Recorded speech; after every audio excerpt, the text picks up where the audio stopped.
Pemakaman Imogiri, Bantul merupakan makam yang dianggap suci dan keramat karena yang dimakamkan di sini adalah raja-raja dan keluarga raja dari Kesultanan Mataram.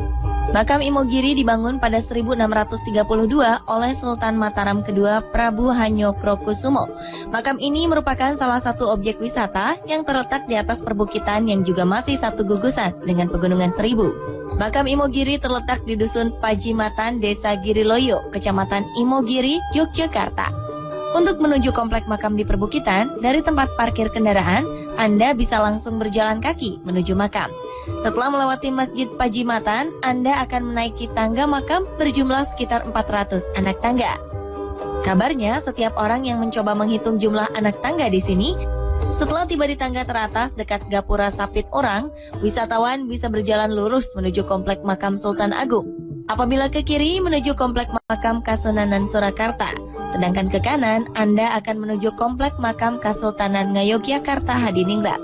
Bangunan komplek makam Sultan Agung terbuat dari batu bata tanpa semen, sehingga bentuk atau tekstur bata-bata lamanya terlihat dan terkesan artistik. Sedangkan bangunan komplek makam Kesultanan dan Kasunanan juga menggunakan batu bata. Di sekitar tempat ini juga dipenuhi oleh berbagai pohon-pohon langka, sehingga tempat ini tampak sejuk karena tertutup oleh rindangnya pepohonan.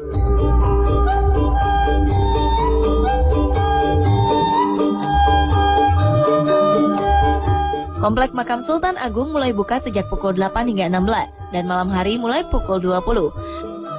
Pintu utama makam Sultan Agung selalu tertutup dan dijaga 24 jam penuh oleh para abdi dalam.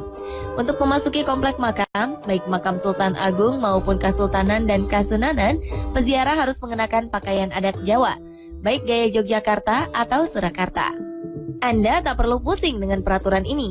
Di sini, warga atau pemilik warung makan akan menyewakan pakaian adat sebagai salah satu syarat utama masuk makam. Terletak di Kecamatan Bayat, tepatnya di Kelurahan Paseban, Bayat, Klaten, terdapat makam Sunan Bayat. Tepatnya 15 km sebelah tenggara dari pusat kota Klaten. Makam ini memiliki berbagai sebutan, antara lain makam Sunan Pandan Arang atau Sunan Tembayat. Tak sulit untuk menuju ke lokasi, karena jalan sudah mulus dan dapat dijangkau dengan ragam kendaraan. Sunan Bayat yang dahulu dikenal sebagai Ki Ageng Pandan Arang, semasa hidupnya sangat terkait dengan sejarah kota Semarang dan penyebaran agama Islam di Jawa pada abad 16. Makam Sunan Bayat memiliki desain arsitektur gerbang gapura Majapahit. Komplek pemakaman memiliki 7 gapura atau 7 pintu. Gapura pertama bernama Gapura Segara Muncar. Selanjutnya ada Gapura Dudo, Gapura Pangrantungan, Gapura Panemut, Gapura Pamuncar, Gapura Balai Kencur, dan Gapura Proboyekso. Menurut riwayat, kompleks pemakaman Sunan Bayat dibangun oleh Raja Besar Mataram, Sultan Agung. Sebelum dijadikan kompleks pemakaman, makam Sunan Bayat diperkirakan sudah dibangun sejak tahun 1526 Masehi, seperti yang tertera pada Gapura Segara Muncar tahun 1448 Saka. Mulai dibangunnya Gapura itu berarti kawasan sini itu sudah menjadi tempat berziarah. Tempat ziarah kompleks pemakaman yang pernah dianggap sebagai salah satu kompleks pemakaman termegah di era Kerajaan Mataram ini memiliki bagian-bagian yang menunjukkan budaya peralihan dari Hindu ke Islam. Hal ini dapat dilihat dari keberadaan gapura-gapura Hindu di dalam kompleks pemakaman. Yang membuat gapura ini berbeda adalah tidak adanya ornamen binatang seperti yang biasa ada dalam gapura Hindu. Faktanya, makam ini memiliki keunikan tersendiri lantaran terletak di perbukitan Gunung Jabalkan. Sebelum mencapai makam, Anda harus menaiki 250 anak tangga. Konon jumlah anak tangga di komplek makam ini tak pernah sama jumlahnya. Di kanan dan kiri anak tangga terdapat penjual yang menjajakan berbagai dagangan tradisional seperti batik dan kerajinan lainnya. Namun jika Anda tak ingin bersusah payah menaiki anak tangga, Anda dapat memakai jasa ojek motor yang akan mengantarkan Anda ke atas.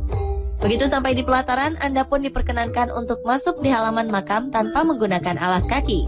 Di pintu masuk utama ini terdapat sebuah masjid tua, lengkap dengan beduk yang juga sudah berusia ratusan tahun. Tidak jauh dari masjid terdapat sebuah pendopo yang dihuni oleh juru kunci. Di tempat ini biasanya pengunjung meminta izin kepada juru kunci untuk masuk dan mengutarakan niatannya datang ke tempat ini.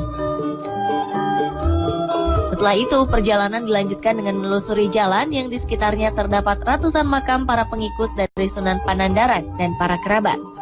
Perjalanan menelusuri makam akan tertuju pada cungkup makam Sunan Panandaran. Kondisi seluruh bangunan masih terjaga. Di depan pintu masuk terdapat 2 gentong tua. Gentong ini diyakini peninggalan asli Sunan Pandandaran ketika ia masih hidup. Kedua gentong ini berfungsi untuk tempat bersuci pengunjung sebelum masuk ke areal makam. Pengunjung dapat langsung masuk ke dalam bangunan utama yang terdapat di puncak bukit. Di dalam bangunan inilah Sunan Bayat dimakamkan. Makam Sunan Bayat terdapat di tengah bangunan, tersembunyi dalam bilik kayu berbentuk persegi.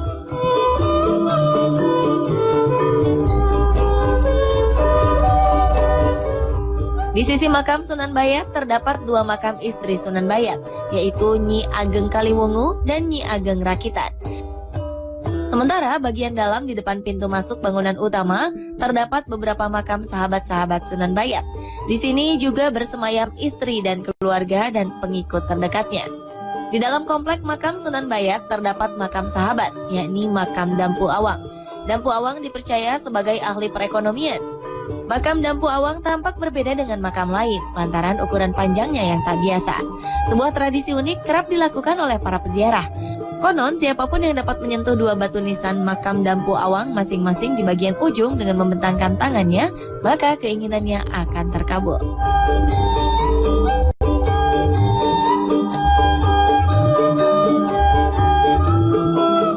Terima kasih telah